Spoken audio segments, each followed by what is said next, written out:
Many in the community complain that the board frequently seems dismissive of the community concerns. Public comment seems ignored. This can create an us versus them feeling instead of everyone working together to solve problems. Briefly, what is your opinion of this, and how would you help change the culture of the board? Candidate Hirschwood. Public comment on the board floor is for us to receive the information. If we have a dialogue, the meetings would go for forever. But a lot of times, somebody after the meeting or during the meeting will go talk with that person. I've seen it myself as I've been on the board for 6 years that they have been discussed. Some discussions we know about some of the complaints prior to the board meeting or board, the public comment section, but it is written in policy as not a dialogue, but as you giving us the information, and we respond when we can. Thank you. Candidate Moore. This is a huge problem, and I think that it is necessary that public comments aren't responded to during the regular board meetings. Craig is right, they would drag on forever, so I understand that as a necessary function of the board. However, we need more venues for the board to engage directly and in real time with the community. I would suggest that the board participate in regular community forums similar to this. They present themselves and answer in an unrehearsed way and hear the concerns and the questions from the people that they serve. I think that that is incredibly necessary. I also think it's necessary for the community to reach out to the board more often. I understand that we have created this us and them, and the board, you're right, is dismissive very often of community concerns, but we need to continue. We need to keep writing them letters. Those go on permanent record.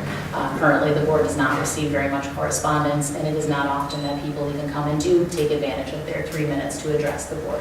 Again, I understand why, but we all need to do better, board and community included.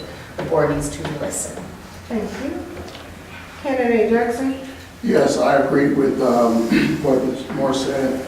It needs to be more communication and understanding from both sides. I tell parents all the time that you can't wait till stuff jump off and then want to run up to the school or anything, to the administration building. We have to be proactive, not reactive, in order to gain better understanding. And I also believe the concept of what was just suggested, that perhaps that the board also get a little bit more involved in something such as this, where you have an opportunity that you are intentionally engaging yourself with the community to get some feedback and understanding and clarity from their side what's happening. So when you go back to business as usual at the administration building, you can have a clearer understanding of what struggles and parents' concerns are concerning their students, such as the way, well, no time for that. So.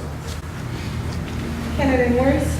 I agree there should be more communication facilitated both ways. I think that I would institute some type of town hall where, like a forum similar to this, where people can come and have a back and forth and talk to their concerns. And more than that, just like, okay, we hear you, but also have a follow-up, maybe a report out either through an email or something like that, where we've heard your concerns, here's what we're doing to address those. You know, so they're not just listening to you, but we also need to come back with some solutions and follow up on that to make sure that they're being heard. Also, I noticed that I've been going to a few of the town hall, or not town hall, a few of the board meetings, and there's not a whole lot of parent participation. Everybody goes there, has something to say, or their child is getting an award. We as a community need to go to those meetings and make our voices heard too. Thank you.